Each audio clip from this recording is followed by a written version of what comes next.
নিশোভের মতো একটা মানে একটা নিশোভের মতো একটা স্টাইল আছে, আচ্ছা, এটা শুধুই ওনার। একই সময় হলে শাকিব খান এবং নিশো দুজনের সিনেমা চলছে, আপনি যে কোনো একটা হলে ঢুকতে পারবেন, আপনি কার হলে ঢুকবেন? কোন হলে? ওখানে ডিরেক্টর ম্যাটার করবে তখন, কোন ছবির ওই ছবিগুলো ডিরেক্টরকে। মানে ধরেন ডিরেক্টর দুজন একই, রায়হান রাফি দুজনকে নিয়ে কাজ করতেছে, তখন কারটায় ঢুকবেন? যেটা টিকিট আগে পাই। আচ্ছা, আশফাক নিপুণ, রায়হান রাফি, শিহাব শাহিন, ঠিক এমনই একই হলে চলছে, আপনি কোন সিনেমাটা দেখতে যাবেন? যদি কমার্শিয়াল কোনো সিনেমা করেন, যদি এমন হয় যে দুজন নায়িকা বাছাই করতে হবে, পূজাচেরি আছে আর হচ্ছে আপনার দিঘি আছে, দুজনের মধ্যে কাকে আপনি বাছাই করবেন বা কার সাথে কাজ করবেন? কমার্শিয়াল কোনো মুভি। এটা আসলে গল্প, আমার গল্প যা বলে, আমার স্টোরি যা বলে। হ্যাঁ, আর আমি কখনো আমি কেন কাস্টিং সিলেক্ট করবো তাসনিয়া ফারিনকে? ওকে প্রশ্ন, ও অসাধারণ অভিনেত্রী, একই সাথে খুব ভালো গানও গায়।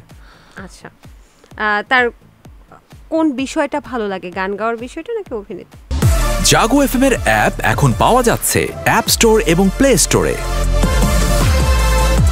সম্প্রতি আমি যতটুকু জানি যে আপনি ডানা মেলার গল্প নামে একটা কাজ করছেন, তাই তো? তো সেখানে স্কুল শিক্ষকের চরিত্রে আপনি কাজ করেছেন, কখনো কি সত্যি সত্যি স্কুল শিক্ষক ছিলেন বা কাউকে পড়িয়েছেন, টিচার হিসেবে কাজ করেছেন কখনো? হ্যাঁ, টিচার হিসেবে কাজ করেছি। পড়াতেন? পড়িয়েছি, খুব আমরি কিছু না, বাট পড়িয়েছি। হ্যাঁ, চিটাগাং। আচ্ছা, তো সেই পড়ানোর অভিজ্ঞতা কি এখানে কাজ পেয়েছে কিনা বা ফুটে উঠেছে কিনা? বাট আমি ভেতরে ভেতরে মানে জিনিসটা এনজয় করি অ্যাকচুয়ালি।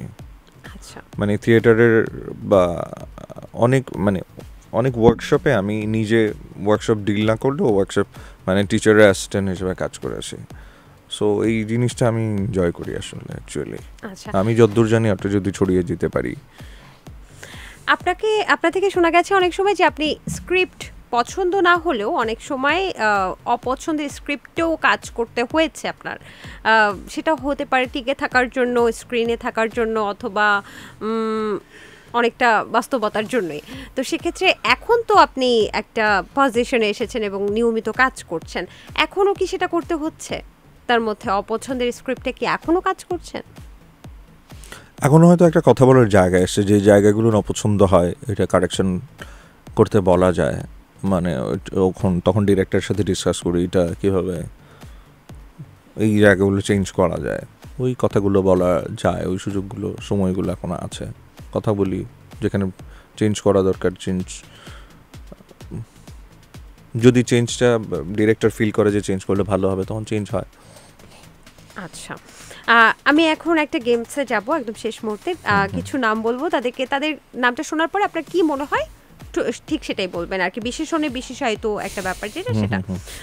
সো মোশাররফ করিম, অসাধারণ অভিনেতা, ভ্যারিয়েশনের মানে ফুল অফ ভ্যারিয়েশন।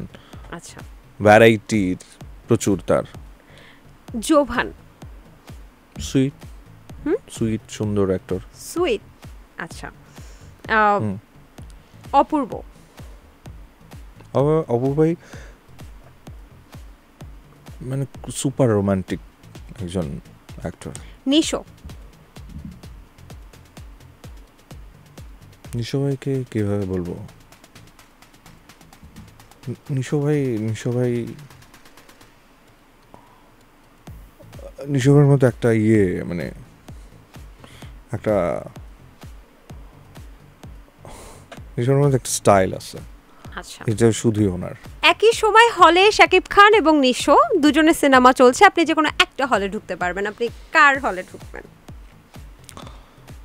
কোন হলে? ওখানে ডিরেক্টর ম্যাটার করবে তখন, কোন ছবির ওই ছবিগুলো ডিরেক্টরকে। মানে ধরেন ডিরেক্টর দুজন একই, রায়হান রাফি দুজনকে নিয়ে কাজ করতেছে, তখন কারটায় ঢুকবেন? যেটা টিকিট আগে পাই। আচ্ছা, আশফাক নিপুণ, রায়হান রাফি, শিহাব শাহিন, ঠিক এমনই একই হলে চলছে, আপনি কোন সিনেমাটা দেখতে যাবেন? আমি আসলে সবার সিনেমাই দেখব। প্রথম কোনটা বাছাই করবেন? যার স্লটটা আগে পাই আমি, যার টিকিটটা আগে হ্যাঁ। পান। আচ্ছা আচ্ছা। তাসনিয়া ফারিন, মানে একবারে শোনার সাথে সাথে আপনার কি মনে হয় কোন বাক্যটা বলতে ইচ্ছে করে বা কোন প্রশ্নটা করতে ইচ্ছে করে? তাসনিয়া ফারিনকে হুম।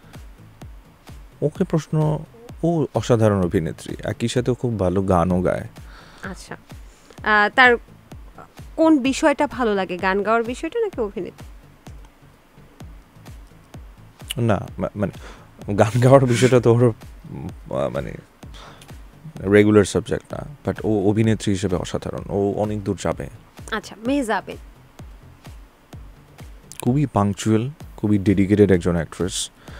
সম্প্রতি ওনার একটা ছবি মুক্তি পেয়েছে, প্রিয় মালতী। আমি চাই সবাই ছবিটা দেখুক। আচ্ছা, সম্প্রতি তো দেখা যাচ্ছে যে মেহজাবিনের বোন মালাইকা চৌধুরী তিনিও তো অভিনয়ে এসেছেন এবং এটা নিয়েও এবং কিন্তু কনফিউজিং চেহারা। কনফিউজিং কেন? হ্যাঁ হ্যাঁ, মানে হুট করে দেখলে মনে হয় কি মেহজাবিন, অনেক ও না এটা। আচ্ছা, দুজনের চেহারা একই রকম তাই বলছেন? কাছাকাছি, হ্যাঁ। তো তার কাজ কি দেখা হয়েছে? দু একটা ক্লিপস কিন্তু বের হয়েছে। ক্লিপস দেখেছি আমি, আসলে আচ্ছা। কাজটা দেখা হয়নি এখনো। আচ্ছা আচ্ছা, তার জন্য কোনো বার্তা কি আপনার আছে কিনা, শুভকামনা বার্তা বা কিছু? অবশ্যই নতুন প্রত্যেক নতুনের জন্যই এই জায়গাটা আসলে খুবই একটু মসৃণ না, কিন্তু ওর বোন যেহেতু মেহজাবিন তার জন্য হয়তো অনেকটা সহজ এই জায়গাটা। তো আমি আশা করব ও ভালো ভালো কাজের সাথে নিজেকে সম্পৃক্ত করবে, স্ক্রিপ্ট সিলেকশন অনেক বাছাই করবে, নিজের পছন্দের কাজগুলোই সে করবে এবং সে, আমি চাই সে অনেক দূরে গিয়ে যাক। খায়রুল বাশারকে এক কথায় কিভাবে জাস্টিফাই করতে চান? ও শুধু ভালো অভিনেতা না, শুধু একজন ভালো অভিনেতা না, সে একজন ভালো মানুষও, ভালো গানও গায়। তো ও মানুষ হিসেবে খুবই অসাধারণ, আমার খুব প্রিয় এবং খুব পছন্দের। আচ্ছা, ঘুরতে যাওয়ার যদি পসিবিলিটি থাকে ভাবনা এবং রুনা খান, কাকে নিয়ে ঘুরতে যেতে চান? আমার মনে হয় আমি একজনের সাথে যাব না। কেন, তারা কি ঘোরার জন্য অ্যাপ্লিকেবল না? আমার ঘোরার কিছু বন্ধু আছে, আচ্ছা, আমি যাদের সাথে ঘুরতে যেতে কমফোর্ট ফিল করি, তো আমি ওদের সাথেই সবসময় ঘুরতে যেতে চাই। মানে ঘোরার জন্য কেমন বন্ধু আপনি প্রেফার করেন? আপনার মতো কথা কম বলবে, না, তারপর আমরা চুপচাপ থাকবে? ঘুরতে গেলে আমরা অনেক কথা বলি, গান গাই, আচ্ছা, অনেক কথা বলি, গান গাই, অনেক আজে বাজে কথা বলি, অনেক আজে বাজে প্রসঙ্গে কথা বলি। ওখানে আসলে নিজেকে খুলে দেওয়ার সময়, ওখানে নিজেকে বেঁধে রাখার কিছু নাই। আচ্ছা, আপনার একটা গোপন যে কোনো একটা তথ্য যেটা আসলে আমরা এখন পর্যন্ত জানি না, সেটা হতে পারে কোনো গুণ, হতে পারে কোনো কিছু যেটা আসলে কখনো আপনি মিডিয়াতে রিভিল করেননি, আজকে বলে দেবেন। ওরকম কিছু নাই খুব একটা। কিছু নেই মানে আপনার গোপনীয়তা বা আপনার সিক্রেট কোনো কোয়ালিটি, কোনো কিছু? মানে গান তো গাইতে পারেন, আর কি পারেন? কবিতা বলতে পারেন, ছড়া বলতে পারেন, এরকম কিছু আছে কিনা? কবিতা আমি খুব ভালো আবৃত্তি করতে পারি, এটা কেউ টের পায়নি এখনো। আচ্ছা, তাই? তাহলে আজকে মনে হয় আমাদের এই সুযোগটা হয়ে যাবে। শিওর, হতে পারে। আচ্ছা, তাহলে আমি একটু জানতে চাচ্ছি যে সর্বশেষ আপনার কাছে ভালোবাসার মানে কি? দেখুন, ভালোবাসা অনেক রকমের, মানে ধরেন লাভ এট ফার্স্ট সাইট হইতে পারে, আবার আপনি কাউকে ট্রাস্ট করেন, এটাও হইতে পারে, আবার আপনি কারোর উপর ডিপেন্ডেন্ট, ওইটাও হইতে পারে, আবার এটা হলো মায়া, ইলিউশন। মায়া ইলিউশন না, জাস্ট মায়া, থাকতে থাকতে একটা মায়া জন্মে গেছে, মিসিং, এগুলো অনেক কিছু। আসলে ভালোবাসাকে এক কথায় আসলে কখনো প্রকাশ করা যায় না। চমৎকার। আপনি এমন কোনো ক্যারেক্টার মনে মনে চাচ্ছেন যেটা এখন পর্যন্ত করতে পারেননি, সেই ধরনের কোনো ড্রিম ক্যারেক্টার আছে কিনা? একটা সময় ভাবতাম ওই ক্যারেক্টার করব, সেই ক্যারেক্টার করব, হ্যাঁ, এখন আর ভাবি না। এখন যারা গল্পকার, চিত্রনাট্যকার, ওরা আমাদের জন্য ভাববে, নিয়ে আসবে, স্বপ্নের ক্যারেক্টার নিয়ে আসবে, তখন ওই গল্পটা নিয়ে ভাববো, ওই চরিত্রের মধ্যে ডুবে যাব। নতুন নতুন গল্প পেলে, যখন চরিত্রের মধ্যে ডুবে যাই, তখন ভাল লাগে। আসলে ওখান থেকে বের হওয়ার পরে চিন্তা করি আসলে এতদিন কিসের মধ্যে ছিলাম। আমার ওই জিনিসটা ভালো লাগে, আমার নতুন নতুন ক্যারেক্টার নিয়ে ভাবতে ভালো লাগে। এখন আর ওই ক্যারেক্টারটা করব, ওইটা আমার ড্রিম ক্যারেক্টার, এই জিনিসটা একটা সময় পর্যন্ত ছিল, এখন আর ভাবনাতে থাকে না। আর যদি কমার্শিয়াল কোনো সিনেমা করেন, যদি এমন হয় যে দুজন নায়িকা বাছাই করতে হবে, পূজাচেরি আছে আর হচ্ছে আপনার দিঘি আছে, দুজনের মধ্যে কাকে আপনি বাছাই করবেন বা কার সাথে কাজ করবেন? কমার্শিয়াল কোনো মুভি। এটা আসলে গল্প, আমার গল্প যা বলে, আমার স্টোরি যা বলে, হ্যাঁ। আর আমি কখনো আমি কেন কাস্টিং সিলেক্ট করবে, কাস্ট করবে ডিরেক্টর, পছন্দ অপছন্দ আছে না, অনেকে তো আমার বলে যে ওদের দুজনকে আমার পছন্দ। জাগো এফএম এর অ্যাপ এখন পাওয়া যাচ্ছে অ্যাপ স্টোর এবং প্লে স্টোরে।